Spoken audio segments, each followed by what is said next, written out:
Billionaire went to the hospital to visit his hospitalized fiancée, found his ex holding a newborn. Welcome to Secrets Narrated.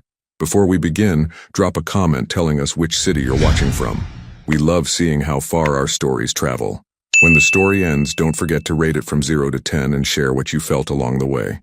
And if you enjoy emotional stories filled with twists and hidden truths, make sure to follow Secrets Narrated so you don't miss the next one. Now, sit back, relax, and enjoy every detail. Sebastian Caldwell sat in his black Bentley Continental, staring at the pristine glass facade of St. Mary's Medical Center. His hands gripped the steering wheel until his knuckles turned white, the Italian leather beneath his fingers worn smooth from 2 years of the same nervous habit.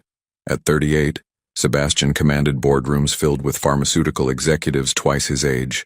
His steel gray eyes could close million-dollar deals with a single glance, and his tall, athletic frame, maintained through rigorous morning workouts, carried an authority that made competitors step aside. Today, however, none of that mattered. He was just a man afraid to walk through hospital doors. The December wind rattled against the car windows, carrying the scent of snow from the nearby suburbs of Greenwich, Connecticut. Around him, the hospital parking lot buzzed with the quiet efficiency of afternoon shift changes. Doctors in white coats hurried between buildings, nurses clutched coffee cups against the cold, and families emerged from automatic doors with expressions that ranged from relief to devastation. Sebastian's phone buzzed against the mahogany dashboard. A text from his father. Miranda's surgery went well. She's asking for you. Don't disappoint the Whitlows. Miranda Whitlow, his fiancée of 6 months. Beautiful, socially appropriate, and currently recovering from a rhinoplasty procedure that her mother had insisted would perfect her profile for the wedding photos. The engagement had been arranged with the same clinical precision his family used for pharmaceutical mergers. Beneficial for both parties, minimal emotional risk. He scrolled through his contacts and found Miranda's name, but his thumb hovered over the call button. The relationship felt like wearing a suit that almost fit. Comfortable enough, but never quite right. Just get this over with, he muttered, adjusting his navy Tom Ford suit jacket and stepping out into the cold. The hospital's main entrance opened with a soft whoosh, releasing a mixture of antiseptic and fresh flowers. Sebastian had donated $3 million to this facility's cardiac wing, yet he'd never actually set foot inside. His assistant usually handled hospital visits, charity events, board meetings, the occasional ribbon cutting. This was different. This was personal. And this was where Rowan Pierce worked. Sebastian stopped mid-stride as a nurse with auburn hair walked past, her laugh echoing off the marble floors. For a split second his heart hammered against his ribs. But it wasn't her. It was never her anymore. Dr. Rowan Pierce, 31 years old with honey blonde hair that caught light like spun gold and green eyes that seemed to see straight through every wall he'd ever built. She'd been gone from his life for 8 months now, but her absence still felt like a missing limb. The elevator dinged softly as Sebastian pressed the button for the 4th floor. Miranda's private room was in the VIP wing, where privacy came with marble bathrooms and views of Long Island Sound. The kind of place where scandals went to heal quietly.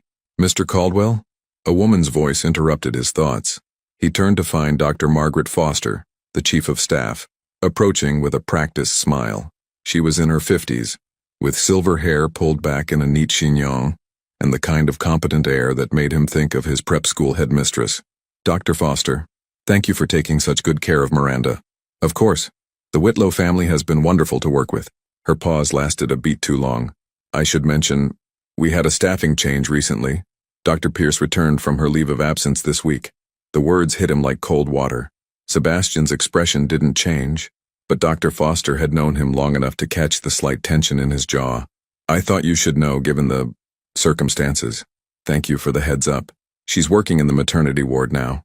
Different floor entirely. Dr. Foster's tone was carefully neutral. Your fiancée is just down this hall.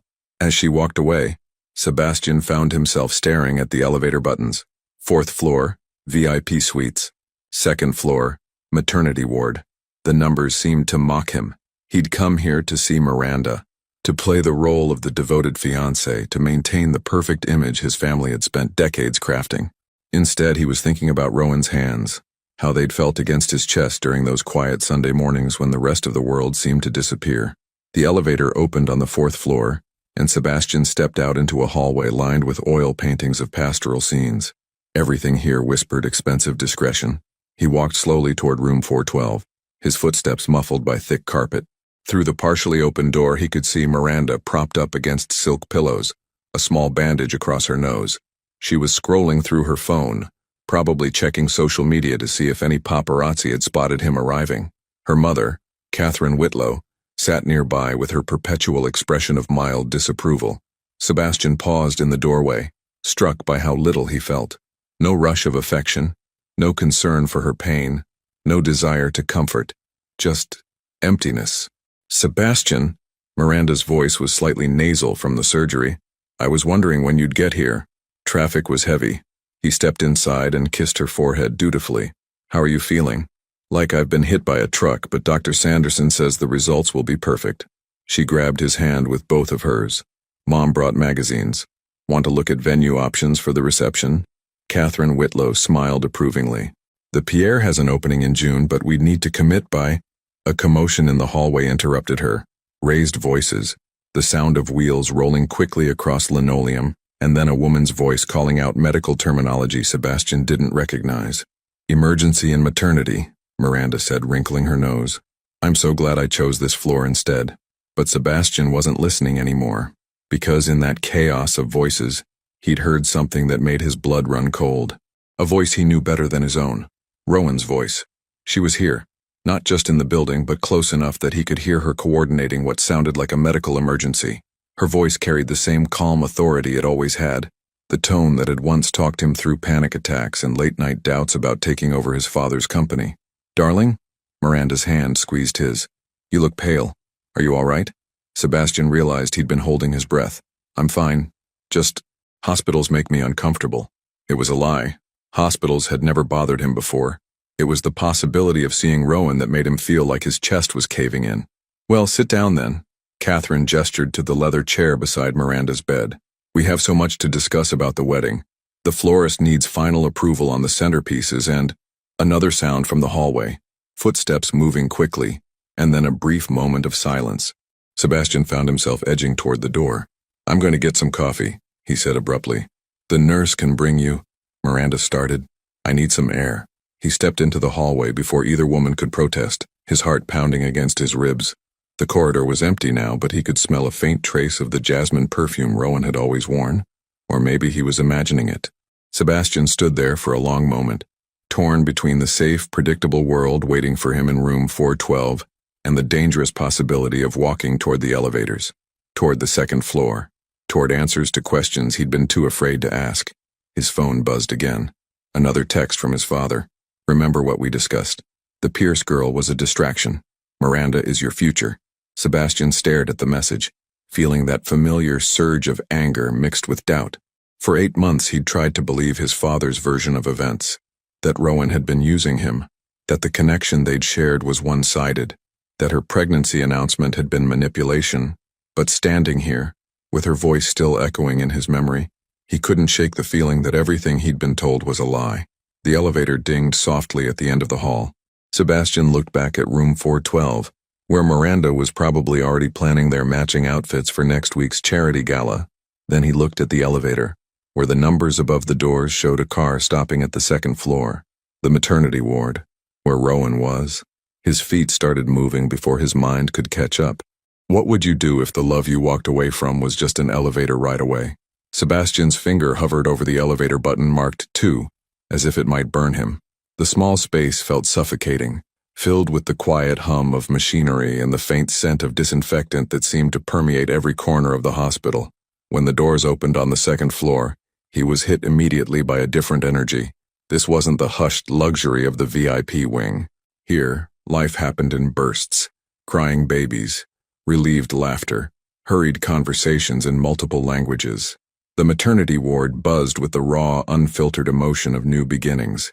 Sebastian stepped out cautiously, his Italian leather shoes silent against the polished linoleum. The walls were painted in soft yellows and greens, with framed photographs of sleeping newborns creating a gallery of peaceful faces. Everything here spoke of hope, of futures just beginning. He felt like an intruder, a young nurse with kind eyes and paint-stained scrubs, evidence of the children's art therapy session that had just ended, looked up from her station. Can I help you, sir? I'm looking for... Sebastian paused, realizing he had no legitimate reason to be here. I'm Sebastian Caldwell. I was hoping to speak with Dr. Pierce. The nurse's expression shifted slightly, a mix of recognition and something that looked almost like sympathy. Oh, Mr. Caldwell. She glanced toward a room at the end of the hall, then back at him. Dr. Pierce is... She's not seeing patients today. Is she ill? No, sir. The nurse seemed to struggle with how much to reveal. She had her baby this morning. The words hit Sebastian like a physical blow. He gripped the edge of the nurse's station to steady himself, his knuckles going white against the pale wood surface. Her baby? A beautiful little boy, born at 6:47 a.m. The nurse's voice was gentle, but her eyes were studying Sebastian's reaction carefully. Are you... family? Sebastian couldn't speak. His throat felt like it was closing. 8 months ago, Rowan had told him she was pregnant. 8 months ago, he'd accused her of lying, of trying to trap him, of carrying another man's child. 8 months ago, he'd destroyed the best thing that had ever happened to him. Sir? The nurse reached across the counter. Are you all right? You look pale. I need... Sebastian struggled to form words. I need to see her. I'm sorry, but visiting hours for new mothers are restricted to immediate family. Hospital policy. Sebastian pulled out his phone with shaking hands and called the number he knew by heart. Dr. Foster answered on the second ring. Margaret, this is Sebastian Caldwell. I need you to clear me for a visit to the maternity ward. Room. He looked at the nurse, who reluctantly mouthed, 218. Room 218. There was a long pause on the other end of the line. Sebastian, I'm not sure that's wise. Please. Something in his voice must have convinced her, because she sighed softly. Give me 5 minutes. While he waited, Sebastian found himself pacing the small area near the elevators. Other visitors came and went, proud grandparents carrying balloon bouquets, fathers who looked shell-shocked with exhaustion and joy, friends clutching gift bags and flowers. Everyone here was celebrating. Everyone except him. His phone buzzed with a text from Miranda. Where did you go? Mom is getting worried. Sebastian stared at the message for a long moment, then turned his phone face down without responding. Mr. Caldwell? The same nurse approached him with a gentle smile. Dr. Foster called. You're cleared for a brief visit. But please remember, Dr. Pierce has been through a long labor. She needs rest. Sebastian nodded, not trusting his voice. Room 218 is just down this hall. The door will be partially closed, but you can knock softly. Each step toward room 218 felt like walking through quicksand. Sebastian's mind raced through every conversation he'd had with his father 8 months ago, every doubt that had been planted, every cruel word he'd thrown at Rowan during their final fight. You think I'm that naive? You think I don't know what this is? Sebastian, please listen to me. I've seen the photos, Rowan. I know about you and Dr. Matthews. Did you really think I wouldn't find out? What photos? Sebastian, what are you talking about? Don't lie to me anymore. If this baby is even real, it's not mine. The memory of Rowan's face in that moment, the way all the color drained from her cheeks, the way her hand instinctively moved to protect her still flat stomach, nearly brought Sebastian to his knees right there in the hospital corridor. He stopped outside room 218, his hand raised to knock, and heard a sound that made his chest tighten. Soft humming. Rowan had always hummed when she was content. During their lazy Sunday mornings, when she'd make coffee while he read the financial news, when she'd tend to the small herb garden on her apartment balcony, when she'd curl up against him after they'd made love, her fingers tracing absent patterns on his chest. Sebastian knocked softly, barely audible. Come in, came Rowan's voice, tired but warm. He pushed the door open and stepped inside. The room was smaller than Miranda's suite, but it felt infinitely warmer. Afternoon sunlight streamed through windows overlooking a small garden where snow dusted the bare branches of oak trees. Get well cards lined the windowsill, and a small bouquet of daisies, Rowan's favorite flowers, sat on the bedside table. And there, in the hospital bed, was Rowan. She looked exactly the same and completely different all at once. Her honey blonde hair was pulled back in a messy bun, and she wore no makeup, but her skin had that luminous quality he'd heard people talk about with new mothers. She was wearing a simple hospital gown, and in her arms, Sebastian's breath caught in his throat. In her arms was a tiny baby, wrapped in a blue blanket. The infant was sleeping peacefully, his small fist curled near his face, his features delicate and perfect. Rowan looked up and saw Sebastian standing in the doorway. Her expression didn't change dramatically, She didn't gasp or cry out or demand that he leave. She simply looked at him with those green eyes that had once seen right through to his soul, and said quietly, "Hello, Sebastian." "Rowan." His voice was barely a whisper. I heard you had a baby." "Yes." She adjusted the infant slightly in her arms, her movements gentle and sure. "This is James. James Oliver Pierce." Sebastian took a step closer, then stopped. "Pierce? My last name, yes." There was no accusation in her voice, but the implication was clear. This child would carry her name because his father had abandoned them both. "Rowan, Sebastian struggled to find words that could possibly bridge the chasm between them. 8 months ago, 8 months ago you made it very clear what you thought of me and this pregnancy." Rowan's voice remained calm, but Sebastian could see the tension in her shoulders. "You made your choice, Sebastian. I respected it, but I was wrong." "Were you?" The question hung in the air between them. Sebastian moved closer to the bed, and as he did, he got his first clear look at the baby's face. James had Sebastian's nose, Sebastian's chin, and when the infant briefly opened his eyes just for a moment before drifting back to sleep, Sebastian saw his own steel-gray eyes looking back at him. The room tilted. Sebastian reached for the nearest chair and sat down heavily, his hands shaking. "Oh my God," he whispered. "He's yours," Rowan finished quietly. "Yes, Sebastian, he's yours." The words echoed in the small room like a confession, like an accusation, like a prayer all at once. Sebastian buried his face in his hands, 8 months of suppressed grief and regret crashing over him like a tidal wave. All those nights he'd lain awake wondering if he'd made the right choice. All those moments when he'd reached for his phone to call her, only to stop himself because his father's voice was always there, reminding him that successful men didn't let emotions cloud their judgment. "I'm sorry," he choked out. "Rowan, I'm so sorry." "Sebastian?" Her voice was gentle but firm. "Look at me." He raised his head and she was studying him with the same clinical intensity she'd once used to diagnose patients. But underneath the professional assessment, he could see something else, a carefully guarded hope that she was trying very hard to suppress. "Why are you here?" she asked. "I came to visit my fiancée. She had surgery."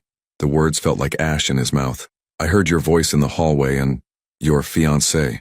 Rowan's expression didn't change, but Sebastian saw her arms tighten slightly around the baby. "Of course. Miranda Whitlow, isn't it? I saw the engagement announcement in the Times." "Rowan, congratulations." The word was like a slap.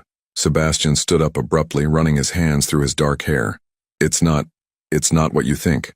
"What I think," Rowan said carefully, "is that you're engaged to be married to someone else, and I just gave birth to your son.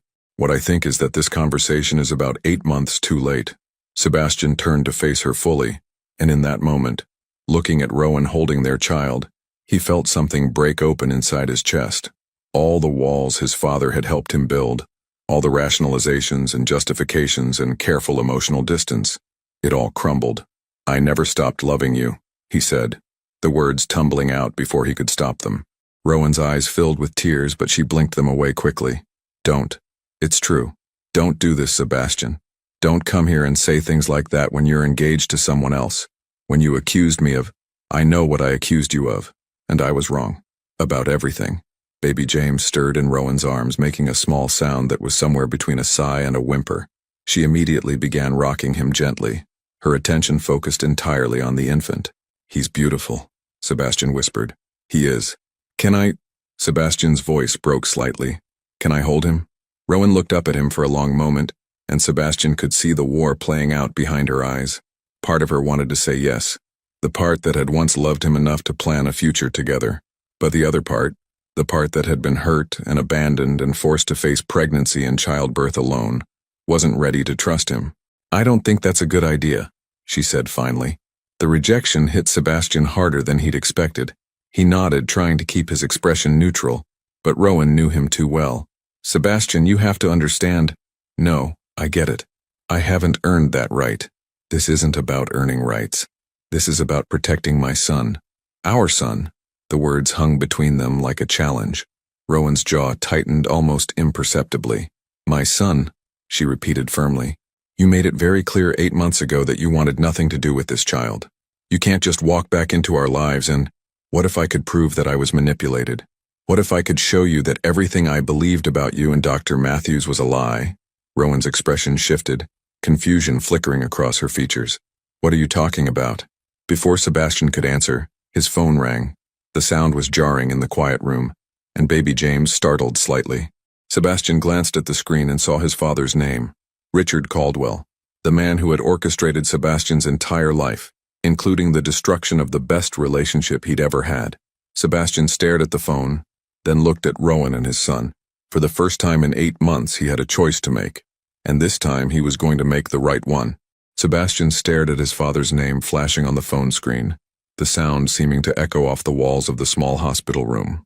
Baby James stirred again at the noise, and Rowan instinctively pulled him closer to her chest, her protective instincts kicking in. "Answer it," she said quietly, but there was steel in her voice. "Don't keep your father waiting on my account." Sebastian looked at her, then at his son, their son, and made a decision that would have been unthinkable 8 months ago. He declined the call. The sudden silence felt profound. Rowan's eyes widened slightly, the first crack in her carefully maintained composure. "You just hung up on him?" "Yes." Sebastian set the phone face down on the small table beside her bed. "What I have to say to you is more important than anything he could possibly want." "Sebastian, you don't understand what you're doing. Your family, my family destroyed us." The words came out raw, painful, and I let them. Rowan shifted uncomfortably in the hospital bed, James still sleeping peacefully in her arms. "What are you talking about? You saw those photos of me and Dr. Matthews. You said—" "What photos, Rowan?" The question hung in the air. Rowan blinked, confusion clouding her features. "The photos your father showed you, of me having dinner with David. You said you'd seen proof that I was—" She stopped mid-sentence, her face paling. "Sebastian, what photos?" Before Sebastian could answer, his phone buzzed with a text message, then another, then 3 more in rapid succession. Without looking, he knew it was his father, probably sending increasingly urgent demands for him to call back immediately. "There were no photos," Sebastian said quietly, the full scope of his father's manipulation finally becoming clear. "Were there?" Rowan stared at him for a long moment, her medical training helping her process information quickly, even through exhaustion and emotional shock. "You're telling me," she said slowly, "that you accused me of cheating, questioned the paternity of our child, and ended our engagement based on photos that didn't exist." Sebastian felt like he was going to be sick. "Rowan, photos of me with David Matthews, my colleague, my friend." Her voice was rising slightly, but she caught herself, glancing down at the baby to make sure she hadn't disturbed him.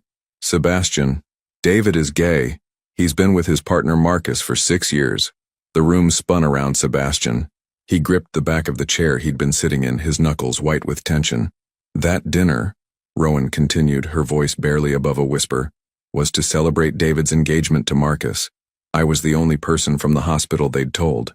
David asked me to have dinner with them because he wanted to thank me for covering his shifts when Marcus was in the ICU after his car accident."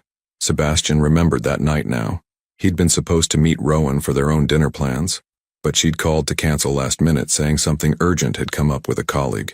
His father had found him later that evening, sitting alone in their usual restaurant, and had made some comment about women and their priorities.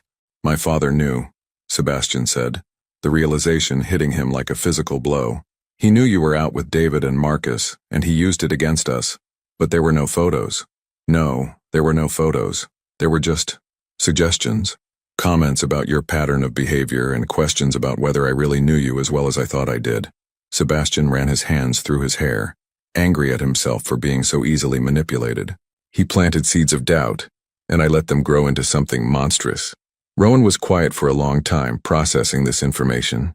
When she finally spoke, her voice was carefully controlled. "So when I told you I was pregnant, and you accused me of trying to trap you with another man's child, I had already been convinced that you were capable of deception." Sebastian's voice cracked. "God, Rowan, I'm so sorry. I'm so fucking sorry." "Language," Rowan said automatically, glancing down at James, and despite everything, Sebastian almost smiled. Even in the middle of the most painful conversation of their lives, she was thinking about their son's well-being. Their son, the reality of it, was still sinking in. Sebastian had a son. A child who had been growing and developing and being born while Sebastian was taking antidepressants and going through the motions of an engagement he didn't want. "What's he like?" Sebastian asked quietly. Rowan looked down at James, and her entire expression softened. "He's perfect. He sleeps well usually, except when there are thunderstorms. He makes this little humming sound when he's content, just like—" She stopped herself. "Like me. Like you used to." She adjusted the baby's blanket. "He has your stubborn streak, too. The nurses say he's the most determined baby they've ever seen when it comes to feeding time." Sebastian moved closer to the bed slowly, like he was approaching a wild animal that might bolt. "Rowan, can I just look at him? I won't ask to hold him. I just want to see him properly." She hesitated, then nodded slightly. Sebastian knelt beside the bed, bringing his face level with the sleeping infant. James was beautiful in the way that all newborns were beautiful, but Sebastian could see specific features that made his chest tighten with recognition. The baby had Sebastian's dark hair, though it was soft and fine. His ears were small and perfectly formed, just like Rowan's. His hands were tiny but long-fingered, like Sebastian's had been in his childhood photos. "He looks like both of us," Sebastian whispered. "The nurses have been commenting on it all day." Rowan's voice was soft. "They keep asking when Daddy is coming to visit." The words hit Sebastian like a punch to the gut. "What do you tell them? That Daddy isn't in the picture?" Sebastian closed his eyes, the pain of those words nearly overwhelming him. When he opened them again, Rowan was watching him with an expression he couldn't quite read. "Sebastian, why are you really here? I told you. I came to visit Miranda." "No." Rowan's voice was firm. "Why are you here? In this room, asking about photos that don't exist, looking at our son like your world just shattered. You're engaged to someone else. You made your choice 8 months ago." Sebastian stood up slowly, pacing to the window that overlooked the hospital's small garden. Snow was still falling, covering the bare branches and creating a pristine, white landscape that looked deceptively peaceful. "Because I've been miserable every single day since I walked away from you," he said finally.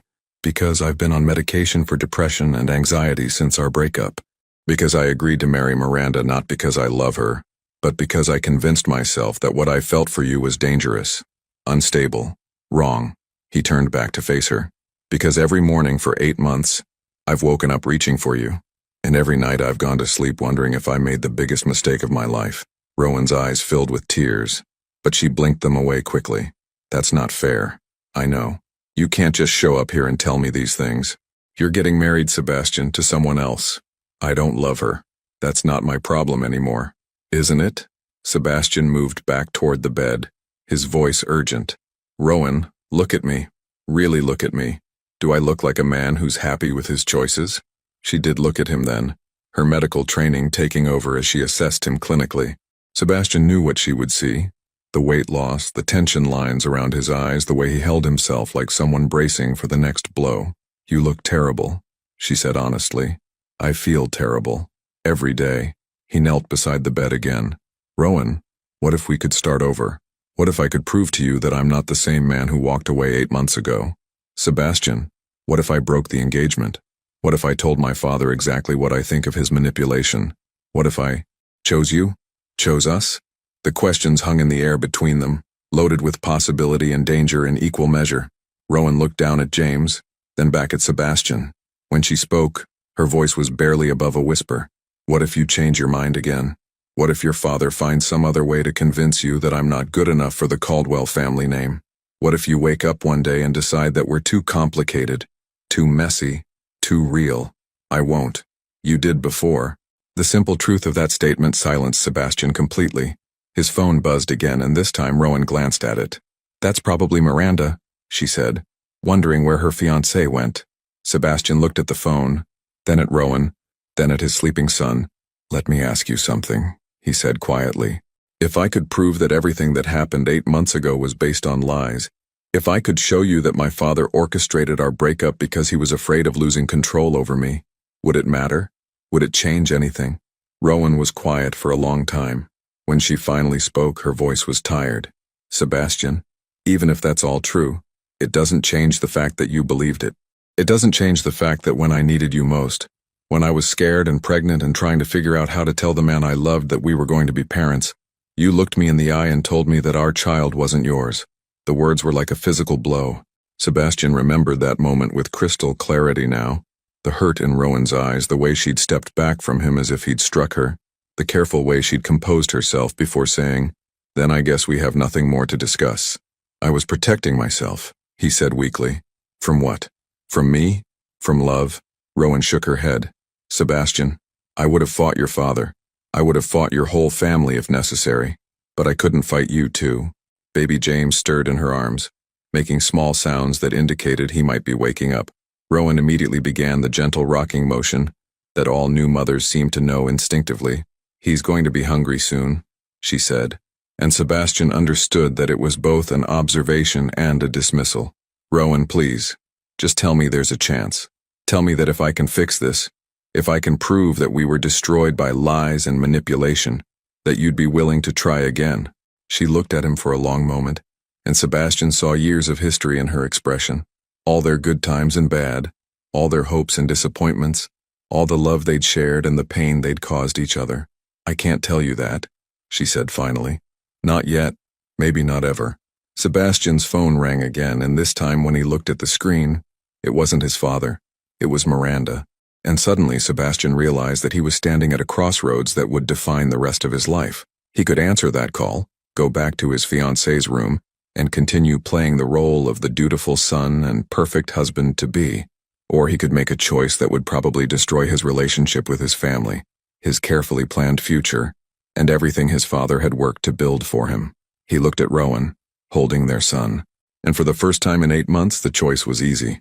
Sebastian stared at Miranda's name on his phone screen, her contact photo smiling back at him, a perfectly posed shot from their engagement party at the country club. Behind that frozen smile, he could see everything his life was supposed to be: predictable, appropriate, financially advantageous, safe. The phone continued ringing, each tone seeming to grow louder in the small hospital room. Baby James opened his eyes at the sound, those familiar gray eyes that were unmistakably Sebastian's own. For a moment, father and son looked at each other across the small space that felt like an entire universe. Sebastian turned off the phone. You can't keep ignoring reality forever, Rowan said softly, but there was something in her voice. Not encouragement exactly, but not condemnation either. Watch me. Sebastian set the phone aside and moved closer to the bed. Rowan, I know I have no right to ask this, but will you let me hold him? Just once. She studied his face for a long moment, and Sebastian could see her internal struggle. The woman who had loved him enough to plan a life together was warring with the mother who would do anything to protect her child from disappointment and abandonment. If I let you hold him, she said finally, what happens next? Do you go back upstairs to your fiancé and pretend this never happened? Do you add us to your list of charitable causes you feel guilty about? No. Then what, Sebastian? Because I need to know what you're thinking before I let you get any more involved in his life. Sebastian pulled the chair closer to her bed and sat down, leaning forward so they were at eye level. I'm thinking that 8 months ago I was a coward who let my father manipulate me into throwing away the best thing that ever happened to me. I'm thinking that I've spent every day since then living half a life, going through the motions of being the man my family wants me to be while feeling dead inside. He paused, watching James's small fingers curl and uncurl against the blue blanket.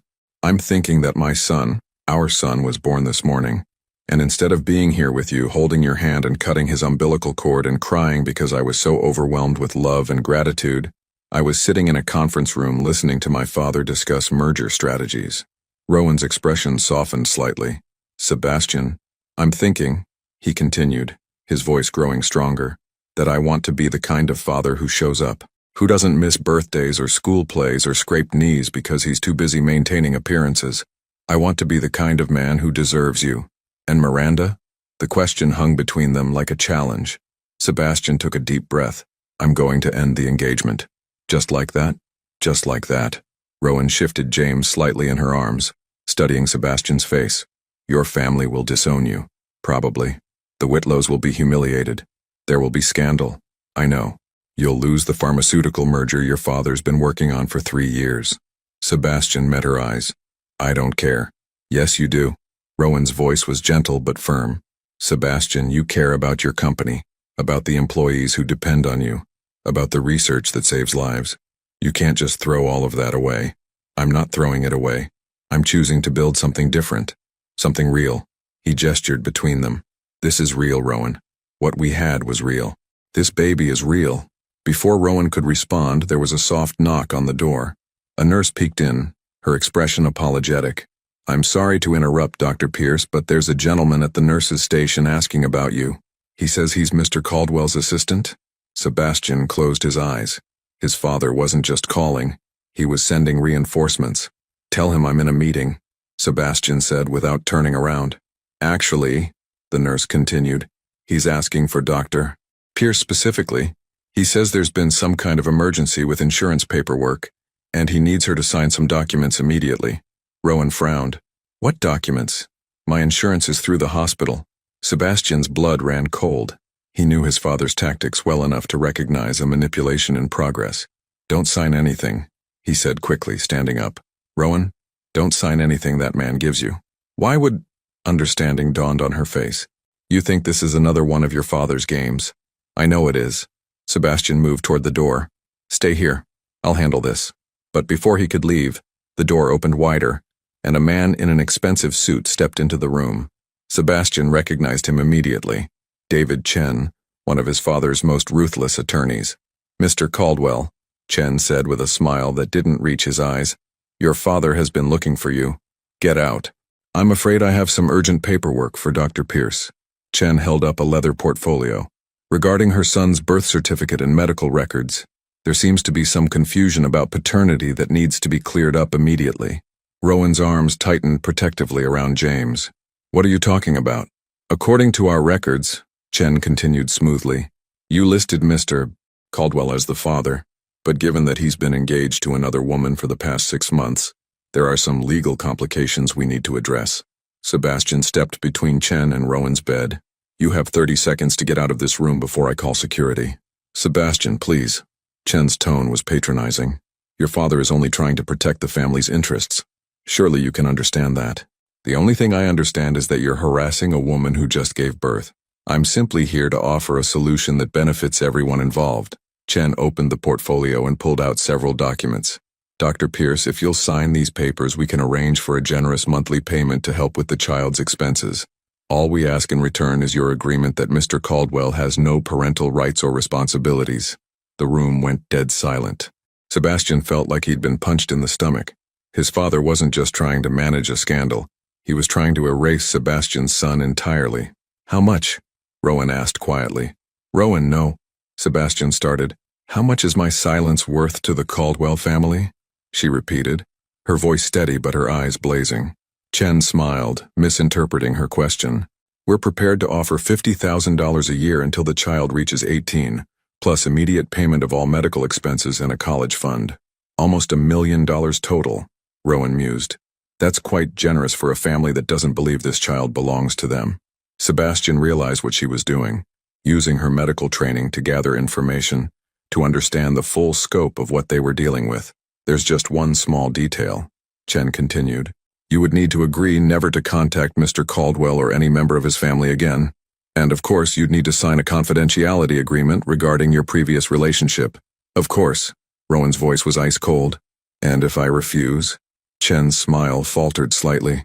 "I would hate for there to be any complications with your medical license, Dr. Pierce. Sometimes these situations can become quite messy." That was the moment Sebastian snapped. He grabbed Chen by the lapels of his expensive suit and slammed him against the hospital room wall, his face inches from the attorney's. "Did you just threaten her?" Sebastian's voice was deadly quiet. "Sebastian, I'm simply—" "Did you just threaten the mother of my child?" Chen's eyes widened. He'd clearly expected Sebastian to be an ally in this negotiation, not an obstacle. "Mr. Caldwell, your father specifically instructed me—" "I don't care what my father instructed you." Sebastian's grip tightened. "You're going to take your documents and your threats and get out of this hospital. And if you ever come near Dr. Pierce or my son again, I will destroy you and every client you've ever had." "Your son?" Chen's voice was strangled. "Sebastian, you can't be serious. Your wedding is in 4 months. The merger depends on—" "The merger can go to hell." Sebastian released Chen, who stumbled backward, straightening his suit with shaking hands. "Your father isn't going to like this," Chen warned. "Then my father and I are going to have a very interesting conversation." After Chen left, the room was quiet, except for the soft sounds of James starting to fuss. Sebastian turned back to Rowan, who was staring at him with an expression he couldn't quite read. "Well," she said finally, "that was certainly dramatic. Are you okay?" "I'm fine. But Sebastian, you just declared war on your own family." "No." Sebastian sat back down beside her bed. I just remembered who I am when I'm not being told who to be. Rowan looked down at James, who was making increasingly urgent sounds. He's hungry. I need to feed him. Sebastian started to stand. I'll go. Stay. The word came out soft but firm. If you really mean what you just said, if you really want to be his father, then stay. Learn what that actually means. Sebastian sat back down, his heart pounding. Rowan adjusted her hospital gown and positioned James for feeding, her movements natural and sure despite being barely 12 hours into motherhood. Watching her, Sebastian felt something he'd never experienced before, a love so fierce and protective it made his chest ache. This was his family. His phone rang again, and this time when Sebastian looked at the screen, he wasn't surprised to see his father's name. He answered on the first ring. Hello, Dad. Sebastian, what the hell do you think you're doing? Sebastian looked at Rowan peacefully feeding their son in the afternoon light streaming through the hospital window. I'm learning how to be a father, he said quietly, something you never quite figured out. And for the first time in his adult life, Sebastian Caldwell hung up on his father and turned off his phone. The war for his future had officially begun. The silence in room 218 felt sacred after the chaos of the last hour. Sebastian watched Rowan gently burp James against her shoulder, her hand moving in small soothing circles on the baby's back. Everything about the scene was so natural, so perfectly right, that it made the artificiality of his entire life painfully obvious. You're staring, Rowan said softly, not looking at him. I'm learning. Sebastian leaned back in his chair, finally allowing himself to relax for the first time in months. I missed this. All of it. The pregnancy, the preparations, the anticipation. You missed it by choice. I missed it because I was an idiot who believed lies. He paused. But you're right. I made that choice, and I have to live with it. James let out a small burp, and despite everything, both Sebastian and Rowan smiled. He's got good timing, Sebastian observed. He's been very well behaved so far. The nurses say most newborns are much fussier. Rowan settled James back in her arms, and he immediately began to drift off to sleep again, though I suspect that will change once we get home and he realizes this is permanent. Home. Sebastian said the word like he was testing how it tasted. Where is home now? I have an apartment in Stamford. 2 bedrooms close to the hospital. Rowan's voice was carefully neutral. Nothing fancy, but it's enough for us. Sebastian tried to picture it. Rowan coming home exhausted from long shifts, feeding James in the middle of the night, managing everything alone while Sebastian had been playing house with Miranda and planning a wedding he never wanted. You've been doing this all by yourself. I had help. My mother came up from Virginia for the last month. My colleague Sarah from the pediatric unit has been amazing. She's the one who drove me to the hospital when my contractions started. Rowan adjusted the blanket around James. I wasn't completely alone. But Sebastian heard what she didn't say, that she should have had him, that she should have had the father of her child holding her hand through labor, helping her set up the nursery, sharing the wonder and terror of becoming parents together. Rowan, I want to be part of this. I know I have no right to ask, and I know I have to earn it, but I want to be his father, really be his father. What does that look like to you? Her question was clinical, but Sebastian could hear the hope she was trying to hide. Because if this is some romantic fantasy about playing house when it's convenient for you, it's not. Sebastian's voice was firm. I want midnight feedings and diaper changes and teething and temper tantrums. I want school plays and soccer practices and helping with homework. I want to teach him how to drive and how to treat people with respect and how to stand up for what he believes in. He paused, looking at his sleeping son. I want to be the kind of father who shows him that love is worth fighting for, even when it's complicated. Especially when it's complicated. Rowan was quiet for a long moment, studying Sebastian's face. And what about us? Where do I fit into this vision? That depends on you.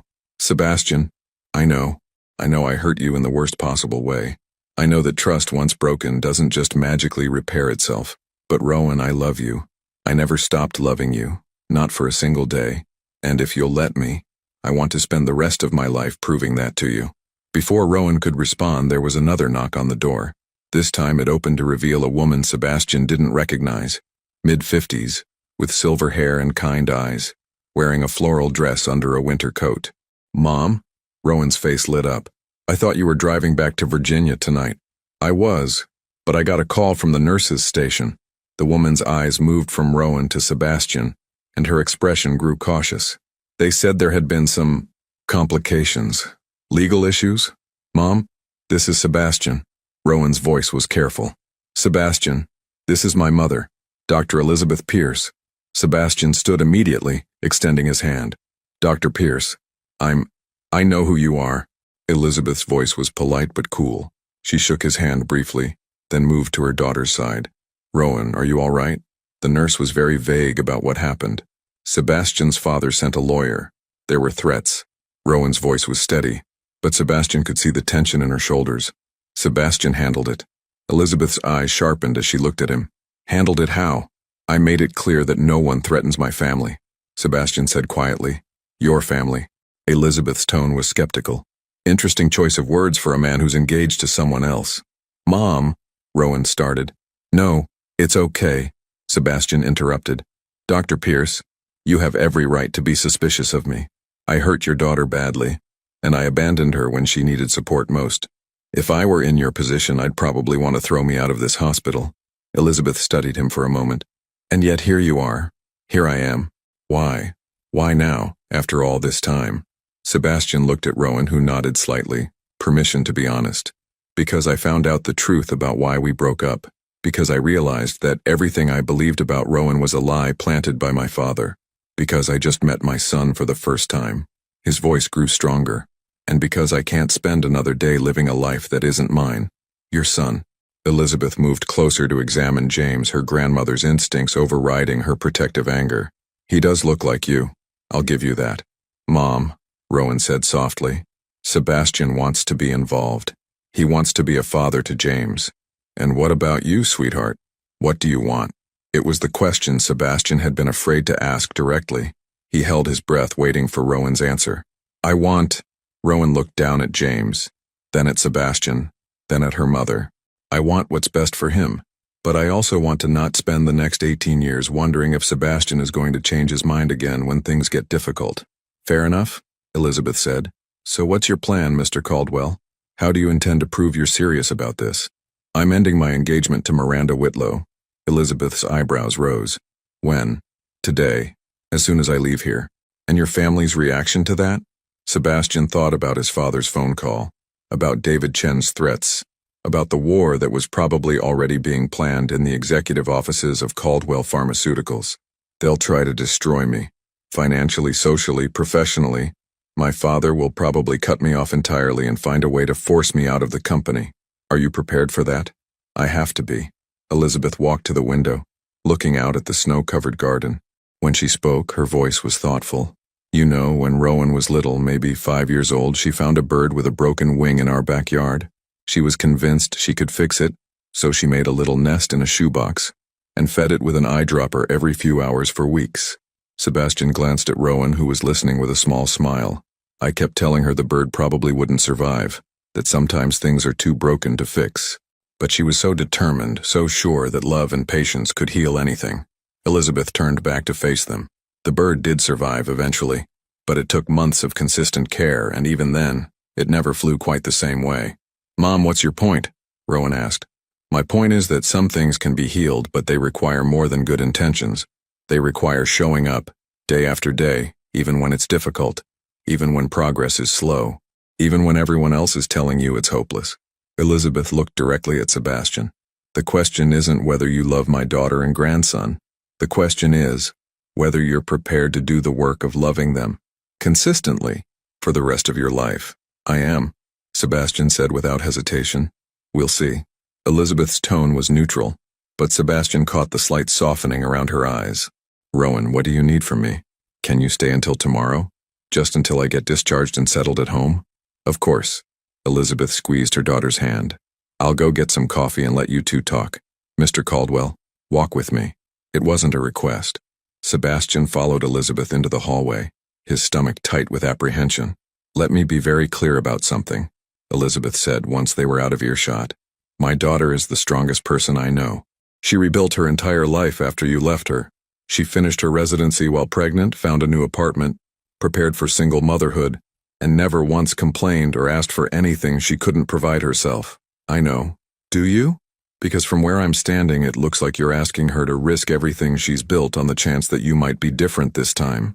Sebastian felt the weight of that accusation. Dr. Pierce, I can't change what I did 8 months ago. I can only try to prove that I've learned from it. How? By being here. By showing up for James, for Rowan every single day. By choosing them over my family, over money, over everything that I thought mattered before. Elizabeth studied his face for a long moment. You know, there's something you should understand about my daughter. She doesn't give second chances lightly. If she lets you back into her life, into James's life, it will be because she believes you've genuinely changed. But if you hurt her again, I won't. If you hurt her again, Elizabeth continued as if he hadn't spoken, I will personally make sure you regret it for the rest of your life. Are we clear? Crystal clear. Elizabeth nodded sharply. Good. Now, you have some phone calls to make, don't you? Sebastian's stomach dropped as he realized what she meant. Miranda, his father, the wedding that was supposed to happen in 4 months. Yes, I do. Then I suggest you make them before you lose your nerve. Sebastian pulled out his phone, looking at the screen full of missed calls and text messages. Miranda had called 6 more times. His father had called 12. There were texts from his assistant, his business partners, his wedding planner. Everyone wanted to know where he was. Soon they'd all know exactly where he stood. Sebastian scrolled to Miranda's number and hit call. She answered on the first ring. Sebastian, where have you been? I've been worried sick and Mom is practically having a panic attack. The nurses won't tell us anything and… Miranda, I need to talk to you. Well, yes, obviously. Can you please just come back to my room? This whole disappearing act is very unlike you.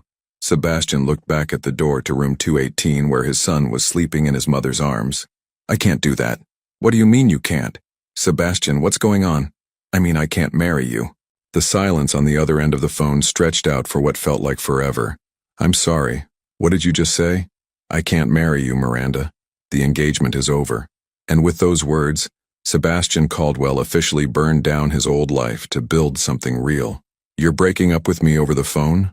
Miranda's voice rose to a pitch that made Sebastian hold the device away from his ear. Are you having some kind of breakdown? Sebastian, you're scaring me. Through the hospital window, Sebastian watched snow continue to fall, each flake catching the afternoon light before disappearing into the growing blanket of white. It felt symbolic somehow, the old world being covered, made clean, ready for something new to grow. I'm not having a breakdown, he said quietly. I'm finally thinking clearly. This is about that woman, isn't it? That doctor you used to date? Miranda's voice turned sharp, calculating. Sebastian, whatever she told you, whatever lies she's filling your head with, she didn't tell me anything. She didn't have to. Then what? What could possibly make you throw away everything we've built together? The wedding, the merger, our future? Sebastian almost laughed at the word built. What had they built exactly? A series of public appearances? A collection of engagement photos that would look perfect in the society pages? A relationship that existed primarily in other people's expectations? Miranda, can you honestly tell me that you love me? The question seemed to catch her off guard. There was a long pause before she answered. Of course I love you. We're getting married in 4 months. That's not what I asked. Another pause, longer this time. Sebastian, love is what we have. Compatibility, shared goals, mutual respect. What about passion? What about feeling like you can't breathe when the other person walks into a room? What about lying awake at night thinking about them, missing them even when they're sleeping right next to you? That's fantasy, Sebastian. Fairy tale nonsense. Real relationships are built on more practical foundations. And there it was. The fundamental difference between what Sebastian had with Miranda and what he'd had with Rowan. One was a business arrangement dressed up as love. The other was love so real it had survived 8 months of separation and manipulation. You deserve someone who sees you as more than a practical choice, Sebastian said gently. And I deserve someone who makes me feel alive. This is insane. Miranda's voice was getting higher, more frantic. You're throwing away your entire life for some romantic delusion. My father is going to do whatever he thinks will bring me back in line. But Miranda, I'm done being controlled. Sebastian, please, can we at least talk about this in person? Come back to my room and we can discuss this rationally. There's nothing to discuss. What about the wedding, the deposits, the guests who've already made travel arrangements?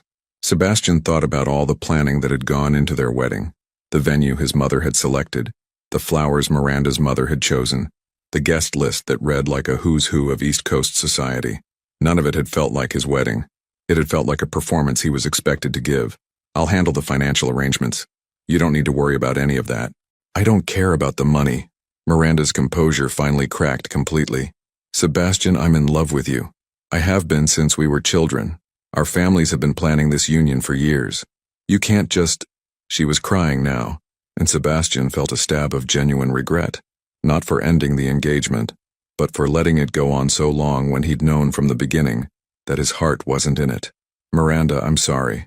I'm truly sorry for hurting you. But I can't marry you when I'm in love with someone else. Someone else who already destroyed you once. Someone else who I destroyed by believing lies about her. And what happens when she destroys you again? What happens when you realize you've thrown away your entire life for someone who doesn't even want you back?" It was a fair question, and one that Sebastian had been afraid to ask himself. What if Rowan couldn't forgive him? What if the damage he'd done was too severe to repair? What if he lost everything and gained nothing? "Then at least I'll know I fought for something real," he said finally. The line went quiet for a long moment. When Miranda spoke again, her voice was cold. "You're going to regret this, Sebastian. When your father cuts you off, when your friends turn their backs on you, when you realize what you've given up, you're going to regret this. Maybe. But I already regret not fighting for her 8 months ago. I can't live with that regret anymore." "Fine." Miranda's voice was ice. "But don't come crawling back to me when this fantasy falls apart. And don't expect my family to just forget about the humiliation you've caused us." The line went dead. Sebastian stared at his phone for a moment, then deleted Miranda's contact information.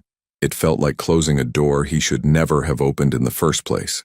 Elizabeth Pierce appeared beside him, holding 2 cups of coffee from the hospital cafeteria. "How did that go?" she asked, offering him one of the cups. "About as well as you'd expect."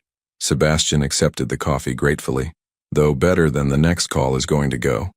"Your father?" "My father." Elizabeth nodded sympathetically. "For what it's worth, I think you did the right thing. It would have been cruel to marry that girl when your heart belongs to someone else.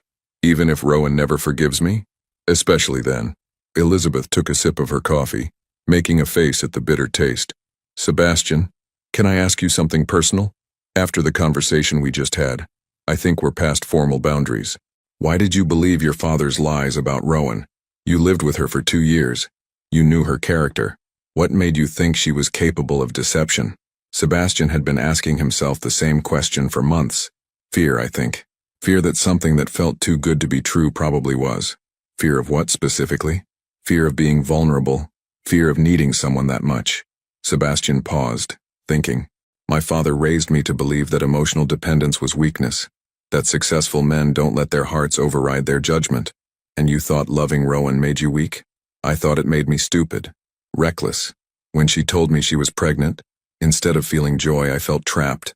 Not because I didn't want a family with her, but because I was terrified of how much I wanted it. Elizabeth nodded slowly. And your father exploited that fear. He's very good at finding people's weaknesses and using them. Sebastian's phone buzzed with another call from his father. He declined it. He probably already knows about the baby, about Rowan, about everything. So what's your plan? Face him. Tell him the truth. Probably get disowned in the process. Are you prepared for that? Sebastian thought about his trust fund, his position at Caldwell Pharmaceuticals, the life of luxury and privilege that had never actually made him happy. I have medical training. I finished my MD before I went into business. I can always go back to practicing medicine if I have to. Elizabeth's eyebrows rose. You're a doctor? Pediatric surgery, actually, though I haven't practiced in years. Interesting. Elizabeth smiled for the first time since meeting him. Rowan doesn't know that, does she? It never came up. When we met, I was already running the pharmaceutical division. You might want to mention it to her. She has great respect for people who choose medicine over money. Sebastian's phone rang again. This time it wasn't his father. It was his assistant, probably calling with increasingly frantic messages about missed meetings and concerned board members. I should probably take this, he said apologetically. Sebastian? His assistant's voice was tight with stress. Where are you? Your father has been calling the office every 10 minutes, and the Whitlow family lawyer called demanding to speak with you immediately. I'm at the hospital. Are you all right? Is it Miranda's surgery? Did something go wrong? It's not Miranda, it's... Sebastian paused, realizing he was about to make this official. It's my son. He was born this morning. The silence on the other end of the line was deafening. Your son? His assistant's voice was carefully neutral. Sir, how should I handle the calls from your father? Tell him I'll speak with him when I'm ready. Cancel all my meetings for the rest of the week. The board meeting tomorrow. Cancelled. The merger discussion with the Germans. Postponed. Sir, I have to tell you, there are rumors circulating. People are asking questions about your engagement, about where you've been today. Mr. Chen apparently had some kind of incident here at the hospital. Word traveled fast in their circles. By tomorrow, the entire pharmaceutical industry would know that Sebastian Caldwell had caused a scene at a hospital and disappeared from his fiancée's bedside. Handle the rumors however you see fit, Sebastian said, but make it clear that I'm taking time to deal with a personal matter. Of course. And sir? Congratulations. On your son. Sebastian felt a smile spread across his face, the first genuine smile he'd felt in months. Thank you. He hung up and turned to find Elizabeth watching him with an expression that was almost approving. You're really doing this, she said. You're really choosing them over everything else. I'm choosing love over fear. Finally. Good. Elizabeth's smile was warmer now. Because Rowan is going to need someone who's absolutely certain. Motherhood makes us fierce, protective. If she senses any hesitation, any doubt, there's no doubt. Sebastian's voice was firm. Not anymore. Then I think, Elizabeth said, it's time you went back in there and met your son properly.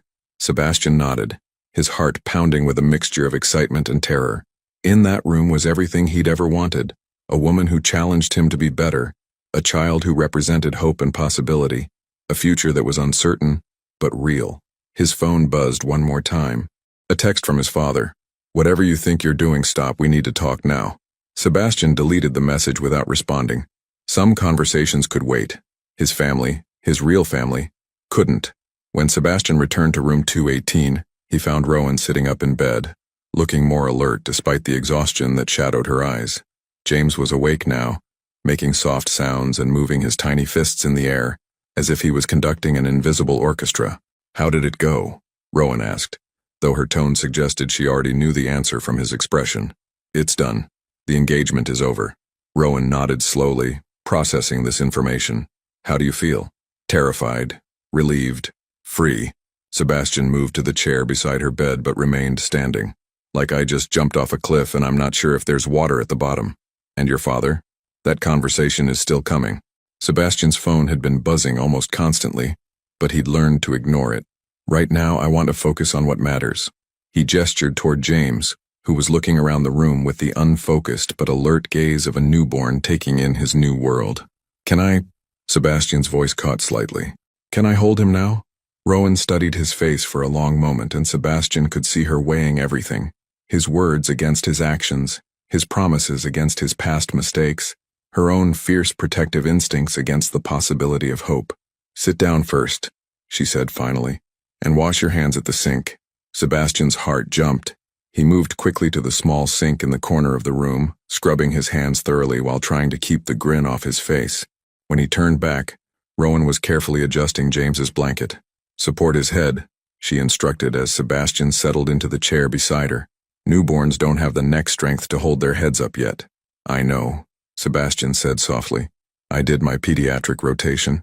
Rowan's eyebrows shot up. You're what? Your mother didn't tell you? I'm a doctor. Pediatric surgery specifically, though I haven't practiced in years. You're a... Rowan stared at him.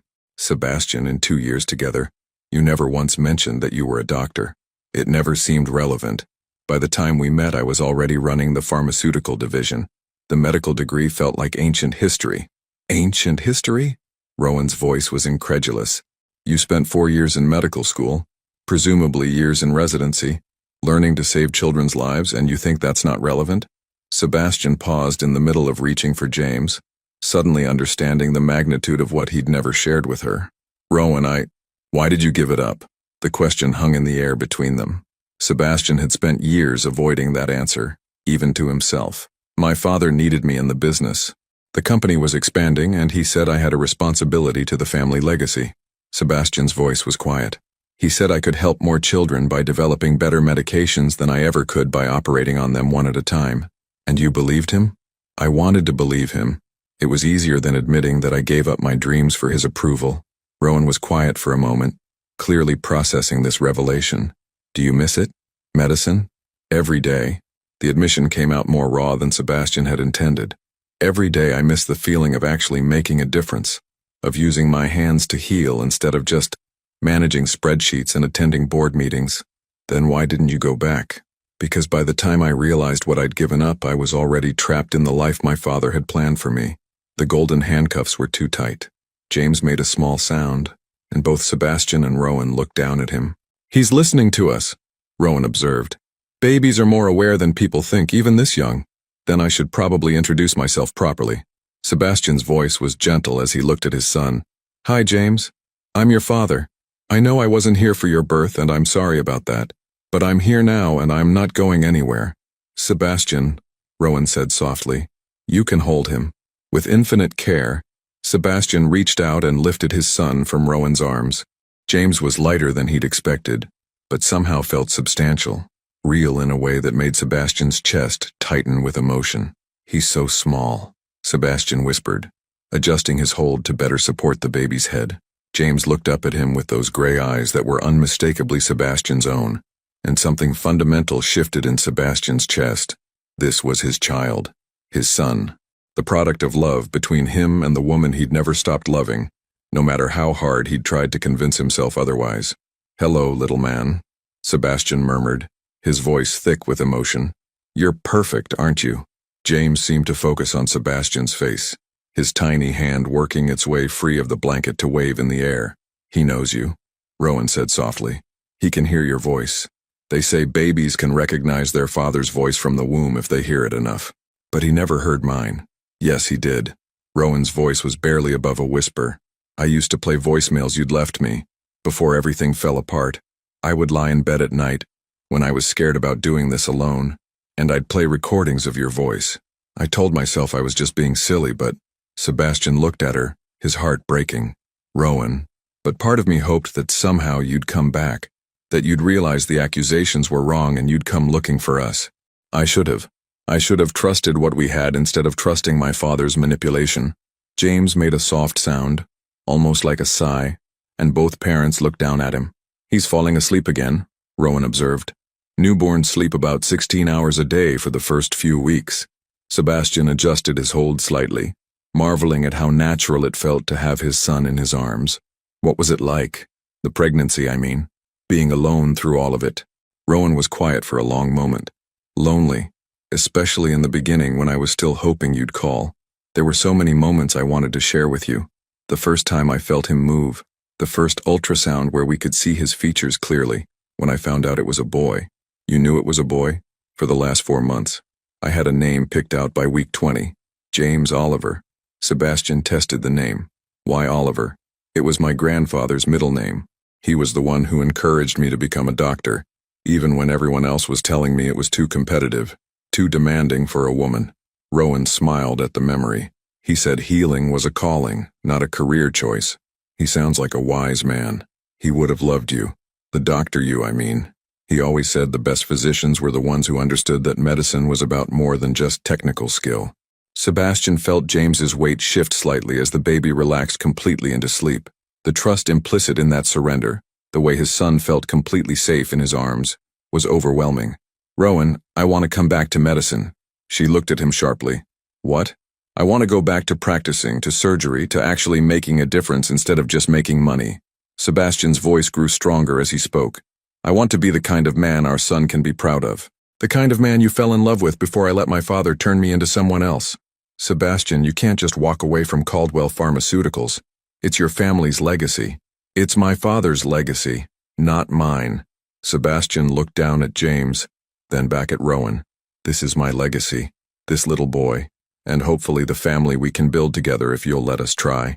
Even if it means giving up everything? Your fortune, your position, your family's approval? Especially then." Rowan was quiet for a long time, studying Sebastian's face as if she was trying to read his sincerity in the lines around his eyes. "There's a position opening up in the pediatric surgery department here," she said finally. "Dr. Hartman is retiring next month." Sebastian's heart jumped. "Are you serious?" "The salary would be about 2% of what you probably make now. The hours are brutal. The administration is a nightmare. And you'd have to recertify since you haven't practiced in so long. I don't care about any of that. And," Rowan continued, You'd be working in the same hospital where I work. We'd see each other every day. Is that a problem? I don't know yet. Her honesty was both refreshing and terrifying. Sebastian, I can't just flip a switch and trust you again. Even if I wanted to. Even if I believe that you've changed. Healing takes time. I understand. Do you? Because if we're going to try this, if we're going to try to be a family, I need to know that you're prepared for it to be complicated. Messy. Nothing like the neat, organized life you're used to. Sebastian looked around the hospital room. At Rowan in her simple gown, exhausted but radiant. At James sleeping peacefully in his arms. At the modest flowers and handwritten cards from friends who had supported Rowan through the pregnancy he'd missed. This was real. This was human. This was everything his carefully controlled life had been missing. I want complicated, he said quietly. I want messy. I want real. Even if it's hard. Even if your father disowns you. Even if your friends don't understand. Even if you lose everything you thought mattered. Sebastian adjusted James slightly, pressing a gentle kiss to his son's forehead. I already lost everything that mattered once. I'm not making that mistake again. Rowan's eyes filled with tears, but this time she didn't try to hide them. Okay, she said softly. Okay, we can try. Slowly, carefully, one day at a time. Sebastian felt like he could breathe properly for the first time in 8 months. Thank you. Don't thank me yet. This is going to be the hardest thing you've ever done. Good, Sebastian said, looking down at his sleeping son. The best things always are. Outside, snow continued to fall, covering the old world and making way for something new. And in room 218 of St. Mary's Medical Center, a family began the slow, careful work of healing and rebuilding. It wasn't going to be easy, but it was going to be real. Sebastian had been holding James for nearly an hour when the storm arrived. It came in the form of Richard Caldwell himself, striding through the hospital corridors like a man accustomed to having doors opened for him and obstacles cleared from his path. At 63, he was still an imposing figure, tall, silver-haired, with the kind of commanding presence that made hospital staff step aside without question. He found room 218 without asking for directions. The knock on the door was sharp, authoritative, and entirely unwelcome. "Come in," Rowan called out before Sebastian could stop her. Richard Caldwell entered the room like a force of nature, his steel-gray eyes, so much like Sebastian's own, taking in the scene before him with cold calculation. His gaze moved from Rowan in her hospital bed, to Sebastian holding the baby, to the modest flowers and get-well cards that spoke of a life far removed from Caldwell luxury. "So," Richard said, his voice carrying the tone of a man delivering a medical diagnosis. "This is where you've been hiding." "Hello, Father." Sebastian's voice was steady, but Rowan could see the tension radiating through his shoulders. "I wasn't hiding. I was meeting my son." Richard's eyes flicked to the baby in Sebastian's arms, and for just a moment, something that might have been recognition crossed his features, but it was quickly replaced by his usual mask of controlled disapproval. "Your alleged son?" The words hit the room like a physical blow. Sebastian's arms tightened protectively around James, who stirred at the sudden tension in his father's body. "There's nothing alleged about it," Sebastian said quietly. "Look at him, Dad. Really look at him." "What I see," Richard replied, moving closer, "is a young woman who has successfully manipulated my son into destroying his entire future for a child that could belong to anyone." "Mr. Caldwell." Rowan's voice was ice cold, her medical training helping her maintain composure even in the face of such casual cruelty. "I think you should leave. I think, Dr. Pierce, that you should understand exactly what you've done." Richard turned his attention to her fully, and Rowan felt the full weight of his intimidating presence. "Do you have any idea what your little reunion has cost? The engagement you've destroyed, the merger you've jeopardized, the reputation you've damaged?" "I didn't destroy anything," Rowan replied firmly. "Your son made his own choices." "My son," Richard said with barely contained fury, "has been under tremendous stress lately. The pressure of running a pharmaceutical empire, planning a wedding, managing family expectations. Clearly, he's not thinking rationally." "I'm thinking more rationally than I have in years," Sebastian interjected, but his father continued as if he hadn't spoken. "The Whitlow family is understandably furious. Miranda is devastated. The merger with their biotech division, worth approximately $2 billion, is now in serious jeopardy." Richard's voice grew colder with each word. "All because you've convinced my son that this child is his." "The child is his," Rowan said, her own anger finally breaking through her professional composure. And I didn't convince him of anything. I never even told him I was pregnant until it was too late to matter. How convenient. Convenient. Rowan's voice rose slightly, causing James to stir in Sebastian's arms. You think it was convenient for me to go through pregnancy alone? To handle morning sickness while working 12-hour shifts? To prepare for childbirth without the father there for support? You chose that path when you decided to pursue my son. I chose that path when your son accused me of carrying another man's child and walked out of my life. The room fell silent except for James's soft breathing and the distant sounds of hospital activity in the hallway. Richard studied Rowan for a long moment, and she could see him reassessing her. This wasn't the gold-digging opportunist he'd expected to find. This was a successful doctor who had clearly managed just fine without Caldwell money or influence. Dr. Pierce, Richard said, his tone shifting slightly. You seem like an intelligent woman. Surely you can understand that Sebastian's current, emotional state isn't permanent. He's reacting to stress, to guilt, to the shock of discovering he might be a father. Might be? Sebastian's voice was dangerous. When he's had time to think clearly, Richard continued, ignoring his son, he'll remember what his responsibilities are. To his family, to the company, to the thousands of people who depend on Caldwell Pharmaceuticals for their livelihoods. And to his son? Rowan asked quietly. If that child is indeed his, and I'm not convinced it is, then appropriate financial arrangements can be made, discreetly, without destroying everything Sebastian has worked for. Sebastian stood up carefully, still holding James, his face a mask of controlled fury that was terrifyingly similar to his father's expression. Appropriate financial arrangements? Sebastian's voice was deadly quiet. You're talking about my son like he's a business liability to be managed. I'm talking about protecting our family's interests while ensuring this child, regardless of paternity, receives proper support. His paternity isn't in question, isn't it? Richard pulled out his phone and showed Sebastian the screen. I had David Chen do some research after his unfortunate encounter with you earlier. Dr. Matthews, the colleague you were so concerned about 8 months ago. He's been very helpful in providing information about Dr. Pierce's social activities during the relevant time period. Rowan felt the blood drain from her face. What are you talking about? Hospital security footage, dinner dates, late-night consultations, text messages. Richard's smile was cold. Amazing what people remember when they're properly motivated to share information.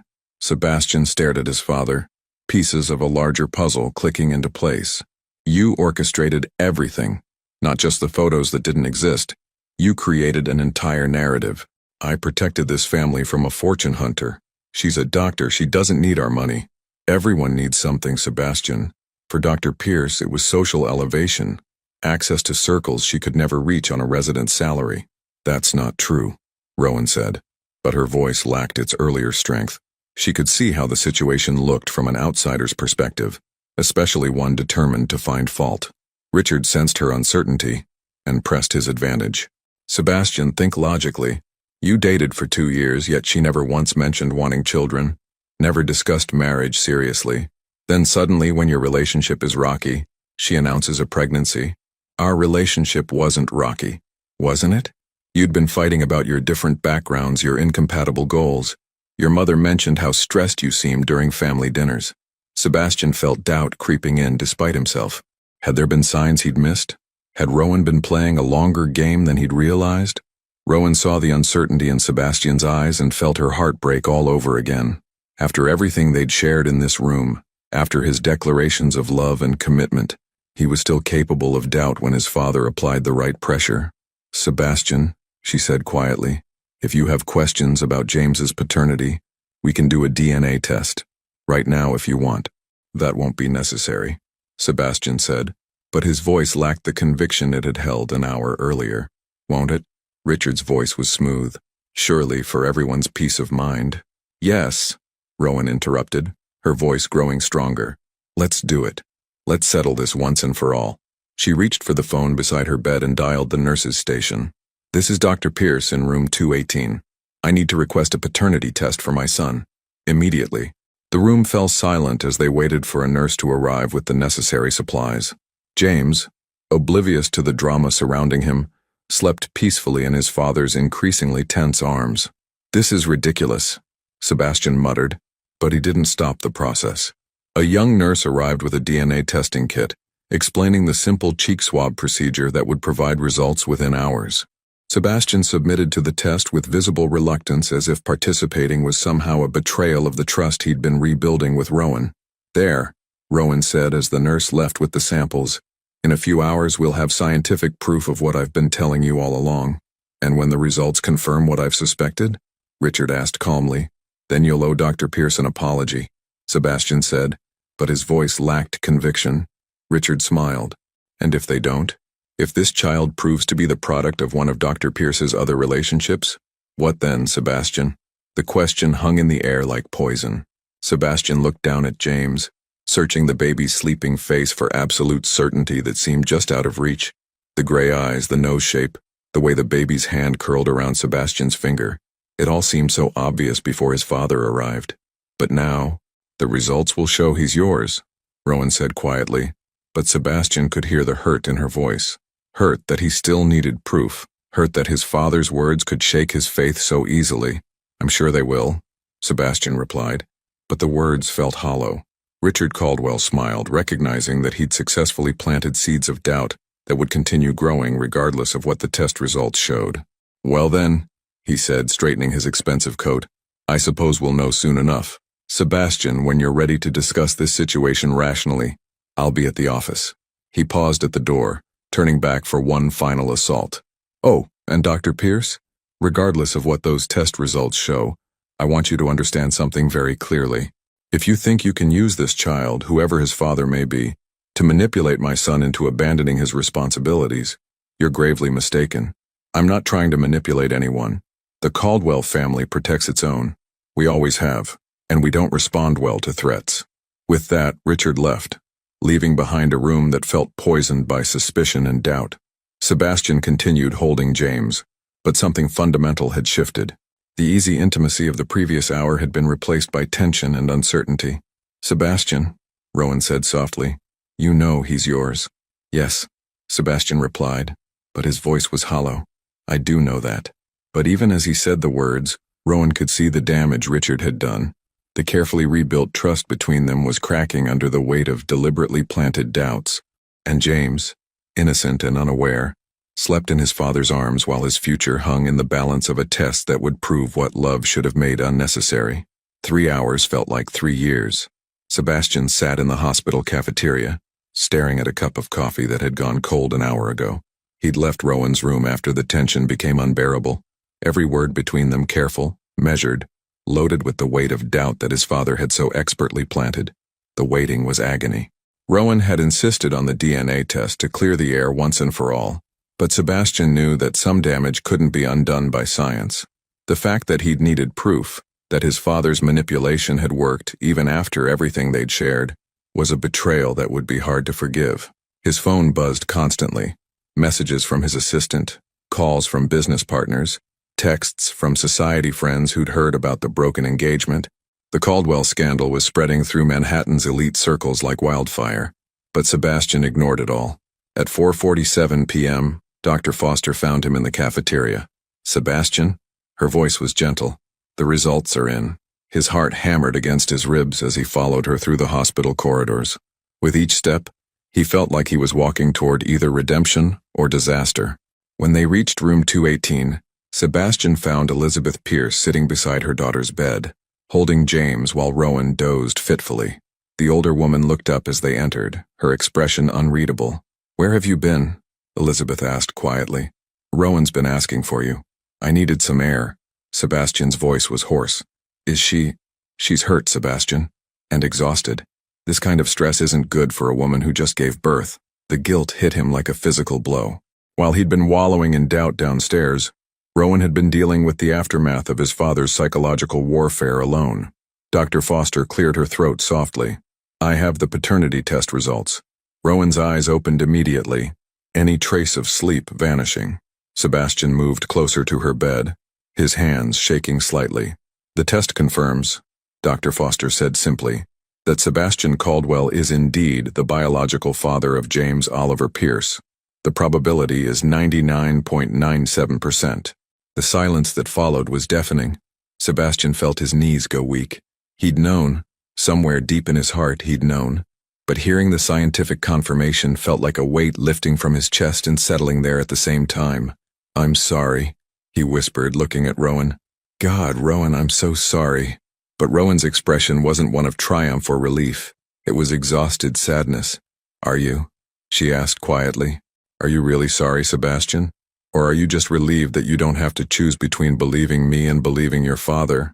The question cut deep because it was fair. Sebastian had spent 3 hours in agony not because he truly doubted James was his son, but because he'd been afraid of what it would mean if his father was right. Afraid of looking foolish. Afraid of being manipulated. "I never should have doubted you, but you did. Even after everything we shared today, even after holding your son and promising to fight for us the moment your father applied pressure, you cracked." Elizabeth stood up, still holding James. "I think I'll take my grandson for a walk while you two sort this out." After she left, the room felt enormous and suffocating at the same time. "Rowan, please. Let me explain." "Explain what? That you still don't trust me? That 8 months of believing your father's lies about me didn't teach you anything about who I really am?" Sebastian sat down heavily in the chair beside her bed. "It's not about not trusting you, it's about being terrified that I'm not strong enough to protect us from him." "What do you mean?" "My father has spent my entire life teaching me that emotional decisions are weak decisions, that successful men don't let their hearts override their judgment." Sebastian ran his hands through his hair, frustrated with his inability to articulate the psychological conditioning he'd endured. When he walked in here today, all those old patterns kicked in. The need to prove I was thinking rationally, not just being led by emotion. "So you decided you needed scientific proof that our son was actually yours." "I decided I needed to shut him up once and for all. I thought if we had irrefutable proof he'd have to back down." Rowan studied his face for a long moment. "Sebastian, your father isn't going to back down just because of a DNA test. This isn't about James's paternity. This is about control, about making sure you stay in line." As if summoned by her words, Sebastian's phone rang. Richard Caldwell's name appeared on the screen. Sebastian looked at Rowan, then at the phone. For a moment he considered declining the call, but something in Rowan's expression stopped him. "Answer it," she said quietly. "But put it on speaker. I want to hear what he has to say about those test results." Sebastian answered the call and activated the speaker function. "Sebastian." Richard's voice filled the room, smooth and confident. "I trust you've received the test results by now." "Yes." "And?" Sebastian looked at Rowan, who nodded encouragingly. "James is my son. The test confirmed 99.97% probability." There was a pause on the other end of the line. When Richard spoke again, his tone had shifted slightly. "I see. Well, that does complicate things." "Complicate things?" Sebastian's voice rose. "Dad, you spent the afternoon accusing the mother of my child of fraud. You questioned my judgment, attacked her character, and threatened her career. How does proof that you were completely wrong complicate things?" "Sebastian, you're being emotional again. Yes, the child is biologically yours, but that doesn't change the fundamental problem here, which is, you still have responsibilities. To the company, to the merger, to the life you've built." Richard's voice grew harder. "One night of passion 2 years ago doesn't erase a lifetime of obligations." Rowan's eyes flashed with anger, but she remained silent, letting Sebastian handle his father. "One night of passion?" Sebastian's voice was dangerous. "Dad, Rowan and I were together for 2 years. We were engaged. We were planning a life together before you destroyed it with your lies. I corrected a mistake before it became a catastrophe. You manipulated me into abandoning the woman I love and my unborn child. I prevented you from throwing away everything the Caldwell family has built for a relationship that was never going to last." Sebastian stood up abruptly, pacing to the window. Outside, the December evening was settling over the hospital grounds, the snow still falling in soft, steady flakes. "How do you know it wasn't going to last?" "Because you're not the same people, Sebastian. She's a small-town doctor with middle-class values. You're the heir to a pharmaceutical empire with global responsibilities. The gap between your worlds would have torn you apart eventually. Or it would have made us stronger. Don't be naive." Sebastian turned back to look at Rowan, who was listening to every word with the focused attention of someone gathering intelligence about an enemy. "You know what, Dad? Maybe you're right. Maybe our relationship would have faced challenges because we come from different backgrounds. Of course I'm right. But that should have been our choice to make, our risk to take. Instead, you made the choice for us by lying to me about who Rowan really was. I protected you, You stole 8 months of my son's life from me. Sebastian's voice cracked with emotion. You stole my chance to be there when Rowan needed support during pregnancy. You stole my chance to be in the delivery room when James was born. You stole moments I can never get back. The line was quiet for a long moment. Sebastian, Richard said finally, his tone shifting to something almost like concern. I understand you're upset. This has been an emotional day for everyone. Why don't you come home tonight? We can discuss this rationally, plan how to move forward in a way that protects everyone's interests, including Rowan and James.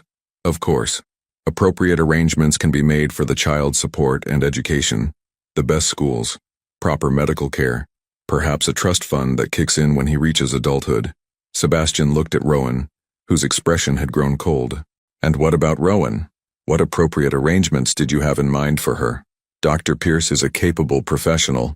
I'm sure she'll continue her medical career successfully, discreetly, without any unnecessary complications for our family. Unnecessary complications.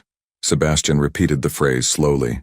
You mean without any acknowledgement that she's the mother of your grandson? Sebastian, be realistic. Your social circles, your business associations, your future in politics, they all depend on maintaining certain standards. Dr. Pierce is a lovely woman, I'm sure, but she's not suitable for the life you're meant to live. Rowan had heard enough. She leaned forward and spoke directly into the phone. Mr. Caldwell, this is Dr. Pierce. I have a question for you. Richard's surprise was audible in his brief pause. Dr. Pierce, if Sebastian walks away from your family business, if he chooses medicine over money and love over convenience, what exactly are you prepared to do about it? I beg your pardon? You've threatened my career, questioned my character, and attempted to bribe me into silence. You've manipulated your own son into abandoning his child. So I'm curious, if we refuse to play by your rules, what's your next move? The silence stretched out for nearly a full minute. Dr. Pierce, Richard said finally, his voice ice cold. I think you underestimate how much influence the Caldwell family has in this city, in the medical community, in circles that directly impact your future and your ability to provide for that child. Are you threatening me again? I'm simply pointing out that actions have consequences, and choosing to interfere with my family's stability would be unwise. Sebastian felt rage building in his chest, but before he could speak, Rowan held up a hand to stop him. Mr. Caldwell, let me tell you something about consequences. I'm a doctor at one of the most respected hospitals in the region. I have colleagues, mentors, and patients who respect my work. Your son is a trained pediatric surgeon who could practice at any hospital in the country if he chose to return to medicine. Your point? My point is that we don't need your money. We don't need your social connections. And we certainly don't need your approval. Rowan's voice grew stronger with each word. So you can threaten and manipulate and scheme all you want, but you can't force Sebastian to live the life you've planned for him anymore. He's a father now. And whether you like it or not, I'm the mother of your grandson. Dr. Pierce, I'm not finished. Rowan's voice cut through Richard's attempted interruption. You have a choice to make. You can continue this war against your own family, and you'll lose your son forever. Or you can accept that Sebastian is an adult who has the right to make his own decisions about love, career, and fatherhood. And if I choose the first option? Rowan looked at Sebastian, who nodded his support. Then you'll discover that the love between me and your son is stronger than your money, your threats, and your manipulation. And James will grow up knowing that his father chose love over fear, even when it cost him everything else. The line was quiet for a long moment. Sebastian, Richard said finally, are you really prepared to throw away everything for this woman and her child? Sebastian moved back to Rowan's bedside and took her hand. Dad, I'm prepared to throw away everything false to build something true. And they're not this woman and her child. They're my family. Then you've made your choice. Yes, I have. The call ended with a sharp click, leaving the room in profound silence. Sebastian and Rowan looked at each other, both understanding that they'd just declared war on one of the most powerful families in the pharmaceutical industry. Are you ready for this? Rowan asked quietly. Sebastian thought about the road ahead, the legal battles, the financial warfare, the social ostracism that would probably follow. Then he thought about James, sleeping peacefully in his grandmother's arms somewhere down the hall. I've never been more ready for anything in my life. Outside, the snow continued to fall, covering the old world completely. And in room 218, two people who loved each other, began planning a future that would require more courage than either of them had ever needed before. 6 weeks later, Sebastian sat in the parking lot of St. Mary's Medical Center, staring at the building that had become the center of his new world. Snow still covered the ground, but the February morning sun was bright, promising that winter wouldn't last forever. In the passenger seat beside him was a folder containing his signed contract to return to pediatric surgery. After 6 weeks of intensive recertification courses, medical board examinations, and more psychological evaluation than he'd endured in his entire life, he was finally ready to practice medicine again. Today was his first day back. His phone buzzed with a text from Rowan. "James is awake and fussy. Perfect timing for Daddy to come say goodbye before your first surgery." Sebastian smiled, pocketing the phone. 6 weeks of rebuilding trust, of learning to be a father, of discovering what real partnership looked like. It hadn't been easy. There had been arguments, moments of doubt, long nights when James's crying had tested everyone's patience, but they'd done it together. As he walked through the hospital entrance, Sebastian barely recognized the man he'd been 2 months ago. Gone were the $1,000 suits and Italian leather shoes. In their place were comfortable scrubs and sneakers that could handle 12-hour shifts on his feet. The change was more than cosmetic. It was fundamental. "Dr. Caldwell?" A young nurse intercepted him near the elevators. "Dr. Martinez wants to see you in the surgical wing before your first procedure." Sebastian nodded, but first made a detour to the maternity ward. The nurses there had gotten used to seeing him every morning for the past 6 weeks.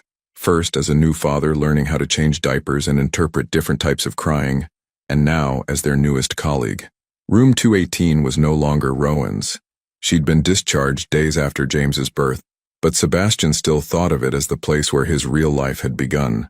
He found Rowan in the doctor's lounge, pumping breast milk between her morning rounds.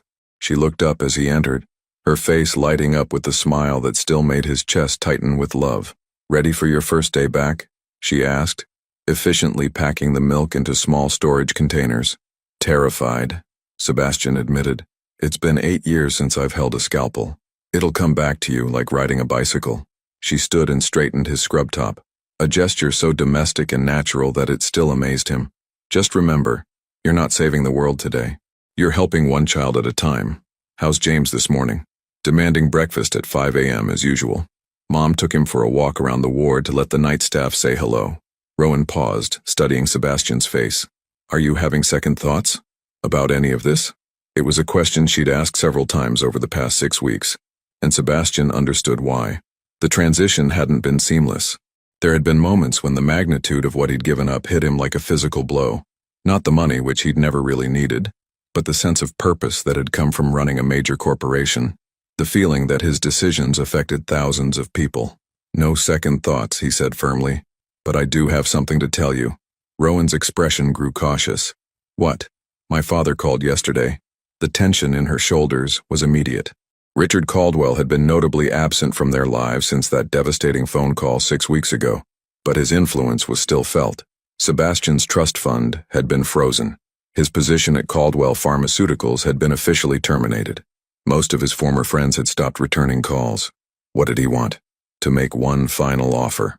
Sebastian pulled out his phone and played a voicemail that he'd listened to dozens of times since receiving it. Richard's voice filled the small lounge. "Sebastian, I've had time to think about our situation, and I believe we can find a compromise that works for everyone. I'm prepared to offer Dr. Pierce a position as head of pediatric research at our new Boston facility. Excellent salary, full benefits, her own team of researchers. And for you, a return to the company as chief medical officer, overseeing all our drug development programs. You'd be practicing medicine in a way, just on a larger scale." The message continued. "The position comes with a condition, of course. The child would need to be raised with appropriate discretion, private schools, proper social connections, but without the complications of an official acknowledgement of family ties. Think of it as the best of both worlds. You get to practice medicine, she gets to advance her career, and the child receives all the advantages of Caldwell resources without the public complications." The voicemail ended and Rowan sat down heavily in one of the lounge chairs. "He's offering us everything," she said quietly. "Everything except the right to be a real family. Sebastian, that's millions of dollars. Research opportunities I could never get anywhere else. For you, it's a chance to impact medical development on a global scale." Sebastian knelt beside her chair, taking her hands in his. "Rowan, look at me." She met his eyes, and he could see the conflict there. The practical part of her mind was calculating what Richard's offer could mean for James's future, for her career, for their financial security. "What are you thinking?" he asked gently. "I'm thinking," she said slowly, "that your father is very smart. He's not offering us money to go away anymore. He's offering us success, purpose, the chance to do meaningful work. But he's still asking us to pretend that James isn't your son. He's asking us to raise our child as a family secret." Sebastian nodded. "And what do you think about that?" Rowan was quiet for a long moment, and Sebastian could see her working through the decision methodically, the way she approached complex medical cases. "I think," she said finally, "that I didn't fight for the right to raise my son with his father just to hide that relationship from the world." Relief flooded Sebastian's chest. "So we're saying no." "We're saying no." Rowan smiled, but it was tinged with sadness. "Even though it means James grows up without Caldwell money. Even though it means I'll probably never run my own research program. Even though it means you'll be just another pediatric surgeon instead of a medical industry leader. Just another pediatric surgeon who gets to go home every night to the woman he loves and the son he adores," Sebastian corrected. "Rowan, I spent 8 years in corporate boardrooms thinking I was changing the world. But you know what actually changes the world? This morning I'm going to remove a brain tumor from a 7-year-old girl named Emma. If the surgery goes well, she'll grow up to become whatever she wants to be. That's changing the world one life at a time." Before Rowan could respond, Elizabeth appeared in the doorway holding James, who was making the increasingly urgent sounds that meant feeding time was imminent. "Sorry to interrupt," Elizabeth said, "but someone is demanding his mother's attention." Sebastian stood and took his son from his grandmother-in-law, marveling, as he always did, at how James seemed to calm immediately in his father's arms. At 6 weeks old, James was already showing signs of the strong will he'd inherited from both parents. He knew what he wanted and wasn't shy about demanding it. "Hello, little man," Sebastian murmured, adjusting James's tiny knit cap. "Daddy's about to go save someone else's baby. Think you can behave for Mommy and Grandma today?" James looked up at him with those serious gray eyes, and Sebastian felt the familiar surge of fierce protectiveness that had become the defining emotion of his new life. "I called your father back," Sebastian said to Rowan while still looking at James. "What did you tell him?" "I told him that James Oliver Pierce Caldwell will grow up knowing exactly who his father is. I told him that if he ever wants to be part of his grandson's life, he knows where to find us. And I told him that we're building something real here, something that doesn't need his money or approval to survive." "Pierce Caldwell?" Rowan's voice was soft with surprise. "If that's okay with you, I want him to have both our names. I want the world to know he belongs to both of us." Tears filled Rowan's eyes, but she was smiling. "It's more than okay." Sebastian's pager buzzed. His first surgery was in 30 minutes. "I have to go," he said reluctantly, kissing James's forehead and then Rowan's lips. "But I'll see you both tonight." "Sebastian?" Rowan called as he reached the door. "Yeah, I love you. Not the man your father wanted you to be, not the man you used to be. I love the man you are right now, in this moment. Even if that man is about to be late for his first surgery in 8 years? Especially then." Sebastian left the lounge with a smile on his face and purpose in his step. As he walked toward the surgical wing, he passed the executive offices where hospital administrators made decisions about budgets and policies. 6 months ago, he would have looked at those offices with longing, missing the power and influence of high-level decision-making. Today he barely glanced at them. Dr. Martinez was waiting for him outside operating room 3, holding Emma's file. "Ready, doctor?" "Caldwell?" Sebastian thought about Emma, sleeping under anesthesia, trusting him to fix what was broken. He thought about her parents, waiting in agony for news. He thought about James, who would grow up in a world where his father chose healing over wealth, love over power. "Ready," he said. And as Sebastian Caldwell scrubbed in for surgery, he felt something he'd been missing for 8 years without realizing it. He felt like himself.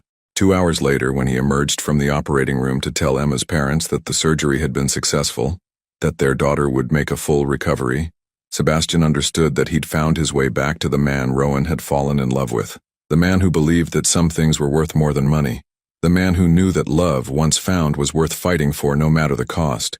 The man who was finally, completely, exactly where he belonged. 5 years later, The sound of children's laughter echoed through the backyard of the modest colonial house in Stamford, Connecticut. Sebastian stood at the kitchen window, watching 5-year-old James chase butterflies through Rowan's carefully tended herb garden, his dark hair catching the late afternoon sunlight of a perfect October day. "Daddy, look!" James called out, pointing to a monarch butterfly that had landed on the lavender plants. "It's orange like Halloween." "I see it, buddy," Sebastian called back, unable to suppress his smile. James had inherited Rowan's curiosity about the natural world and Sebastian's determination to understand how everything worked. Last week, he'd spent an entire afternoon dissecting a flower to see what was inside, explaining his findings to anyone who would listen. "Dr. Caldwell?" A voice behind him made Sebastian turn. Maria Santos, the mother of one of his recent patients, stood in the doorway holding a casserole dish. "I hope we're not too early." "Not at all. Come in." Sebastian welcomed her and her family into the kitchen, which was already filled with the warm scents of Rowan's famous chili and fresh cornbread. "How's Carlos feeling?" "Like a completely different child," Maria replied, her eyes bright with tears of gratitude. 3 months ago, we thought we might lose him. Now he's outside playing soccer with your son." Through the window, Sebastian could see Carlos, now fully recovered from the complex heart surgery Sebastian had performed, running around the yard with James and several other children. It was a sight that never got old. Former patients healthy and thriving, living the lives that surgery had made possible. The annual patient reunion had started 2 years ago, when one of Sebastian's patients had asked if she could visit him at home to show him how well she was doing. Word had spread, and now every October, their backyard filled with families whose lives had been touched by Sebastian's surgical skills and Rowan's compassionate care. "Sebastian?" Rowan appeared from the living room, carrying 2-year-old Elena on her hip. Their daughter had Rowan's green eyes and golden hair, but Sebastian's stubborn streak was already evident in her refusal to nap when the house was full of interesting people. "The Patel family just arrived," Rowan continued, "and little Anya is asking if she can see the scar from her surgery. She wants to show it off to the other kids." Sebastian grinned. "Tell her I'll be right there." As Rowan headed back to their guests, Sebastian caught her hand, pulling her close for a quick kiss despite Elena's protests about being squished between her parents. "Happy?" he asked, a question that had become their daily ritual. "Completely," Rowan replied, the same answer she'd given every day for the past 5 years. The life they'd built together was nothing like the one Sebastian had been raised to expect, but it was everything he'd never known he wanted. Their house was modest by Caldwell standards, a 4-bedroom colonial with a mortgage and neighbors who borrowed sugar and invited them to barbecues. Sebastian drove a reliable SUV instead of a Bentley, and their idea of luxury was takeout pizza on nights when they were both too tired to cook. But it was real in a way Sebastian's old life had never been. "Daddy, Daddy," James burst through the back door, his face flushed with excitement. "Anya said you took out her whole heart and put it back better. Can you take out my heart too? Your heart is perfect just the way it is," Sebastian assured him, kneeling to James's level. "Anya needed surgery because her heart wasn't working properly. Yours works perfectly." "How do you know?" "Because I listen to it every night when I tuck you in," Sebastian said, pressing his ear dramatically to James's chest. "Yep, still perfect." James giggled, the sound joining the chorus of happy voices filling their home. As the afternoon progressed, Sebastian found himself moving through rooms full of families whose lives intersected with his in the most meaningful way possible. There was 8-year-old David, whose brain tumor removal had been Sebastian's first surgery back at St. Mary's, now showing off his math homework. There was baby Isabella, born with a congenital heart defect that Sebastian had repaired when she was just 6 months old, now taking her first wobbly steps across their living room floor. Each child represented a choice Sebastian had made to pursue meaning over money, purpose over prestige. "Dr. Caldwell?" Elizabeth Pierce appeared at his elbow, now a permanent fixture in their lives and James and Elena's devoted grandmother. "There's someone here to see you." Sebastian looked toward the front door and felt his breath catch. Richard Caldwell stood on their front porch, looking distinctly out of place in his expensive suit among the casual crowd of young families. He was holding a wrapped gift and wearing an expression Sebastian had never seen before: uncertainty. "Dad." Sebastian stepped onto the porch, closing the door behind him to give them privacy. "I didn't expect to see you. I know I should have called." Richard's voice lacked its usual commanding tone. "But I wanted to give this to James for his birthday." James's 5th birthday had been last month, celebrated with a backyard party that featured a bouncy house, face painting, and more sugar than any child should consume in a single day. Sebastian and Rowan had deliberately kept it small, intimate, focused on James's friends from preschool and neighbors from their street. It's not his birthday anymore, Dad. I know. I missed it. I've missed a lot of things. Richard held out the gift, a carefully wrapped box that was probably worth more than Sebastian's monthly salary. I've been thinking about what you said, about family, about what really matters. Sebastian studied his father's face, looking for signs of manipulation or hidden agenda. But what he saw instead was something he'd never expected to see in Richard Caldwell's eyes. Regret. The company's not doing well without you, Richard continued. Oh, we're still profitable, still growing, but there's no soul to it anymore. No vision beyond the next quarterly report. Dad, I'm not here to offer you anything, Sebastian. I'm not here to try to convince you to come back. I'm here because… Richard paused, struggling with words that clearly didn't come easily. I'm here because I have a grandson I've never met, and I'm starting to think that might be the biggest mistake I've ever made. Through the window, Sebastian could see James playing with Elena, showing her how to clap along to music that one of the other families had brought. His son was confident, joyful, surrounded by love and laughter. He doesn't need Caldwell money, Dad. He's already rich. I can see that. Richard's voice was quiet. Sebastian, I owe you an apology. And I owe Dr. Pierce an apology. What I did 5 years ago, the way I tried to manipulate the situation, it was wrong. Sebastian leaned against the porch railing, studying his father. What changed your mind? Honestly, I've been watching you, from a distance. I know about your work at the hospital, about the surgeries you've performed, about the families you've helped. Richard paused. I read an article about you in the medical journal last month, about your work with pediatric cardiac procedures. The journalist called you a surgeon who operates with both technical precision and uncommon compassion. You've been keeping track of my career. I've been keeping track of my son. Richard's voice cracked slightly. And I've been realizing that in trying to force you to be the man I thought you should be, I nearly prevented you from becoming the man you were meant to be. Sebastian was quiet for a long moment, processing this unexpected vulnerability from a man who had never shown weakness. The gift, Sebastian said finally. What is it? A medical school fund. For James. Not Caldwell money. Money I've earned separately, invested carefully. Enough to pay for his education if he chooses to follow in his father's footsteps. Dad, he's 5 years old. I know. But I also know that children who grow up understanding the value of education, of helping others, of using their talents for something greater than themselves, those children change the world. Through the window, James's laughter rang out as he successfully taught Elena to spin in circles. Both children collapsed on the floor in a fit of giggles, and Sebastian felt his heart constrict with love. You can give it to him yourself, Sebastian said quietly. If you want.